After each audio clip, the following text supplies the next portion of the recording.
नमस्कार दोस्तों, ताज़ा खबर लाइव में आप सभी का स्वागत है। मैं रवि यादव। आज मित्रों बात करेंगे रोजगार बनाम बेरोजगार। जी हाँ, किसी भी प्रदेश में रोजगार की एक बड़ी समस्या होती है कि अपने राज्य के युवाओं के लिए, हर वर्ग के लिए वो रोजगार खड़ा करे, स्किल डेवलप करे, वहाँ के जो गवर्नमेंट या निजी उद्योग हैं उनमें रोजगार दिलाएं ताकि वहाँ की अर्थव्यवस्था के साथ साथ सभी का लालन पालन ठीक से हो सके। हरियाणा प्रदेश की बात करें मित्रों, तो मनोहर सरकार 1 और मनोहर सरकार 2, इन दोनों का जिक्र इसलिए जरूरी हो जाता है क्योंकि मुख्यमंत्री वही हैं, पार्टी वही है, चेहरे कुछ बदल गए हैं मंत्रीगणों के, कुछ नए पुराने मिलाकर, लेकिन ये बात अलग है कि ये साझा गठबंधन की सरकार है। कॉमन मिनिमम प्रोग्राम के तहत ही सरकार चल रही है। हम आपको याद दिलाते हैं भूपेंद्र सिंह हुड्डा के 10 साल का कार्यकाल, जिसमें उन्होंने कर्मचारियों को लेकर एक बड़ा फैसला किया था। जो 60 वर्ष की आयु रिटायरमेंट की उन्होंने की थी, 58 से बढ़ाकर 60, 2 साल का अतिरिक्त उन्हें समय दिया गया था।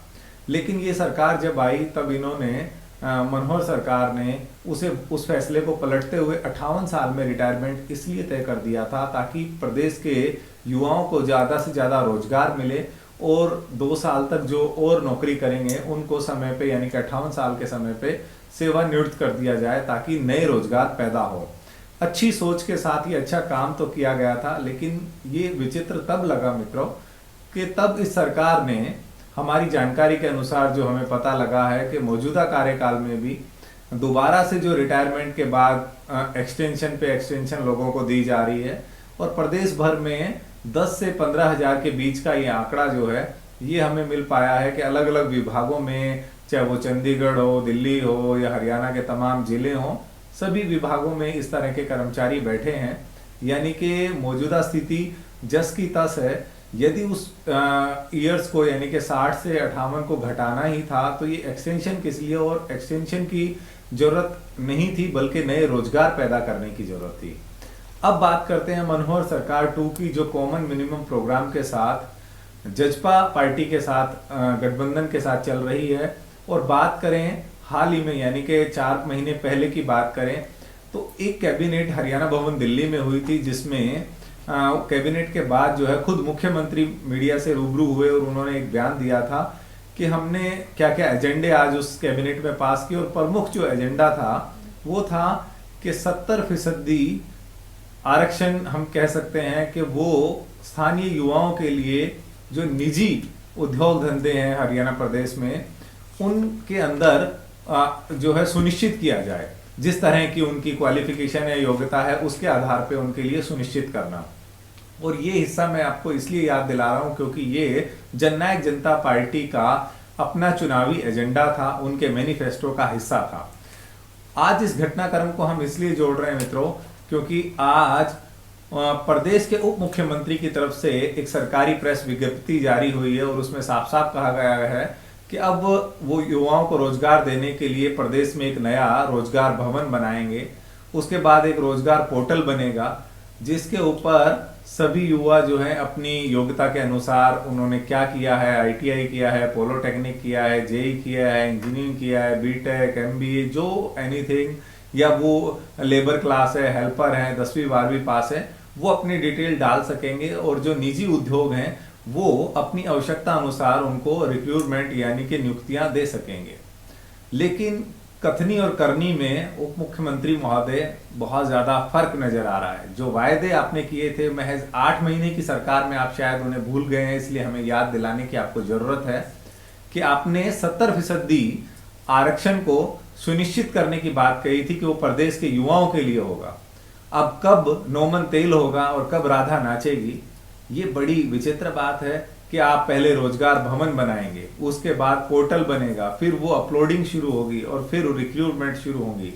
कोरोना काल में जिस तरह से प्रोडक्शन पे एक लंबी मार उद्योग धंधों पे पड़ी है, नई चीजें खरीदने में, चाहे वो ऑटो का सेक्टर हो, 2 व्हीलर 4 व्हीलर तमाम जो चीजें हैं, मोबाइल सेक्टर हो, क्लॉथ मार्केट हो, ये वो सेक्टर हैं जो इस खासी मार को झेल रहे हैं।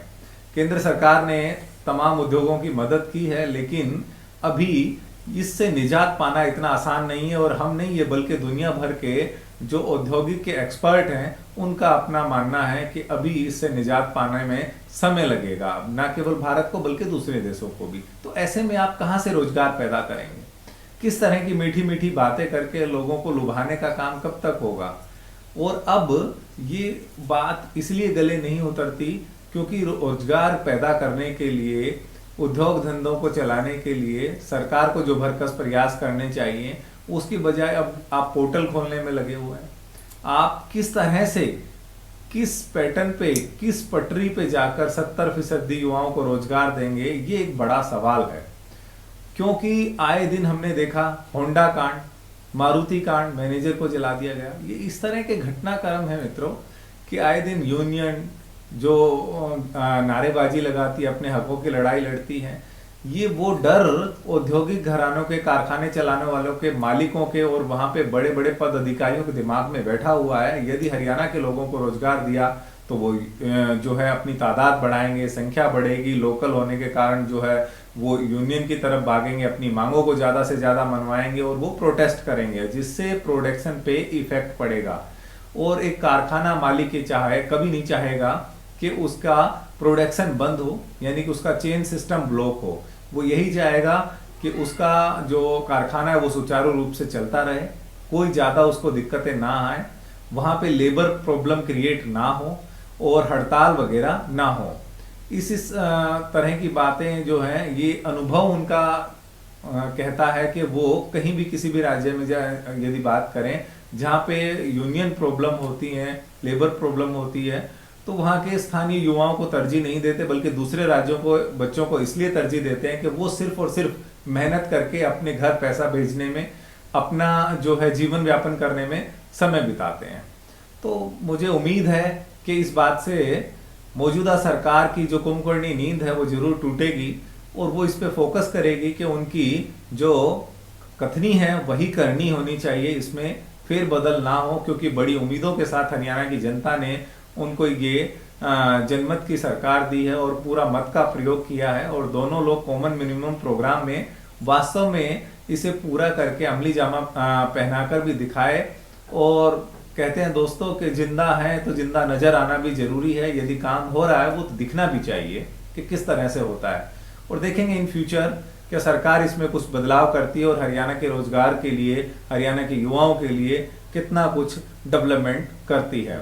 तो अंत में हमारी आपसे अपील है कि आप अपनी राय जो है वो कमेंट्स के माध्यम से दें और बताएं कि क्या कुछ नया इसमें करना चाहिए, क्या बदलाव करने चाहिए। और ताज़ा तरीन खबरों के लिए चैनल को ज़्यादा से ज़्यादा सब्सक्राइब करें, लाइक करें, बेल आइकन को दबाएं और अपने मित्रों को भी शेयर करें। धन्यवाद।